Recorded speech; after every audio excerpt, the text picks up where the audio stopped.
So as we were walking further along this ridge in front of me, something just popped out and caught my eye. And that's exactly the reason why I'm standing on this ridiculous ridge again. As we were kind of walking down this path, I saw these beautiful 3 mountain huts, and then this layers and layers and layers of mountains, almost like a painting in the background, right where that setting sun is going to be. Now what? Now what do I do? I'm standing on this path, I'm overwhelmed by this beauty. How do I get the best picture possible? So when I look around, I see this kind of like ridge, this small little hill on the left-hand side. That's exactly where I'm standing now.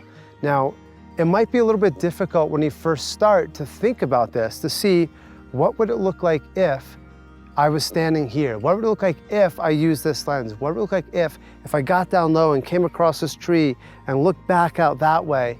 That's photography right there, is asking yourself that very question. It's a matter of perspective. That's really all it really comes down to. I knew down there that if I came up on this hill, I would have a much different perspective. I would be able to look down on this scene. That's gonna give me this winding path through that foreground, leading to these mountain huts and then these mountains all the way in that background. I couldn't quite see it where I was down there, but from up here, it's as clear as day. So this is the beautiful silver lining of being a photographer, is standing in a scene like this, being surrounded by this beauty, and then seeing something that catches your eye, which other people will do, but a photographer will go one step further. A photographer will say, this is what it looks like now, in this spot, from this perspective, with this angle lens. What would it look like if? That's the difference between someone who takes a picture and a photographer. It's a matter of perspective and exploring your curiosity. So now that we're up here, I think this is gonna make for a much better shot. Let me show you what I mean. So as I have this image framed up, I'm gonna start with my wide angle, my 1x view. That doesn't capture what took me, right? You never wanna take an image, you wanna be taken by the scene.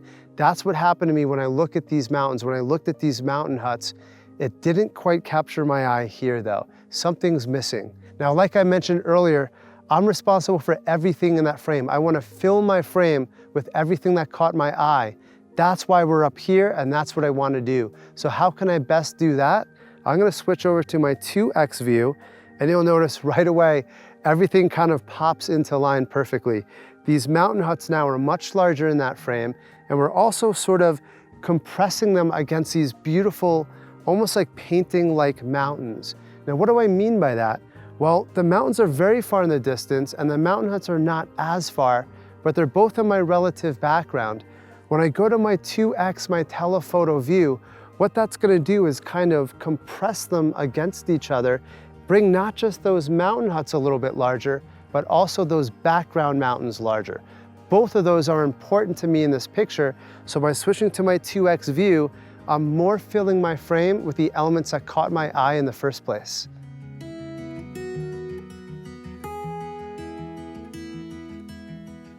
Now, before we do anything else, light and composition, right? We were talking about that earlier. What's the light doing? Ask yourself that. And I'm asking you, what is that light doing?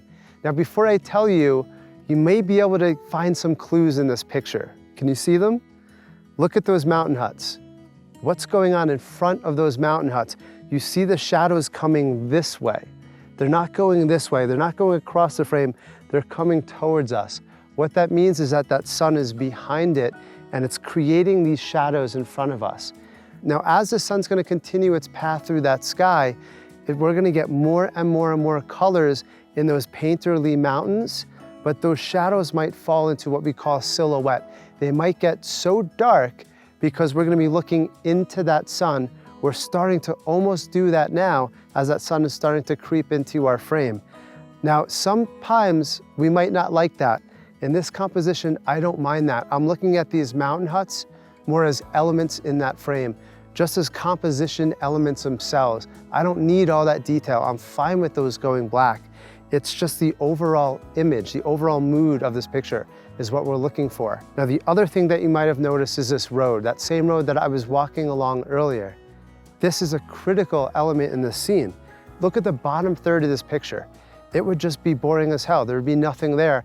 Honestly, I wouldn't want to include it at all. This road actually works out perfectly to break up that boring grass. This road creates what we call a leading line, an S-curve. Now, a leading line is anything that leads the viewer's eye into the picture, into that frame, and hopefully into the subject matter, the focal point of that image, which for us is going to be those mountain huts and then the mountains in that far distance. So what this road does works out perfectly for us. It breaks up the monotony of just that boring grass and creates this dynamic diagonal curve that weaves through that picture, taking the viewer's eye from the core of the frame right into the middle of the picture where those mountain huts are. So it works really well in our favor. So before we take this next picture, this is what most photographers may be inclined to do when they first pick up their camera, is point it at that scene and get that picture straight on, right? Now that doesn't always work because we're just bisecting the image, we have way too much sky, and it doesn't create this interesting composition. Now all I need to do when I'm in my 2x view is a couple things. One, pay attention to this road. Remember I said that I want this road kind of leading through that frame. Now if I wanted it to lead it through the frame, would it make sense to have it come in from the side? Would it make sense to come in from the bottom? Would it make sense to have it come in right from that corner, right? That's the widest part of that picture. It's gonna draw your eye all the way from the corner of that frame in through that scene.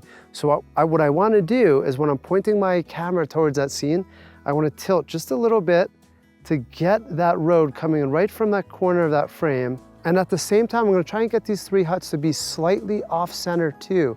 Now it always helps to have your focal point not necessarily right in the middle of the picture. We wanna have it off to one side or the other. So by panning just to the right a little bit, what I'm doing is giving less prominence to this giant mountain that's taking up a lot of visual weight in this picture. And I'm giving more visual weight, 2/3 of that frame, just by panning over a few inches to those beautiful mountains that's just gonna catch better and better light as that sun gets lower and lower towards the horizon.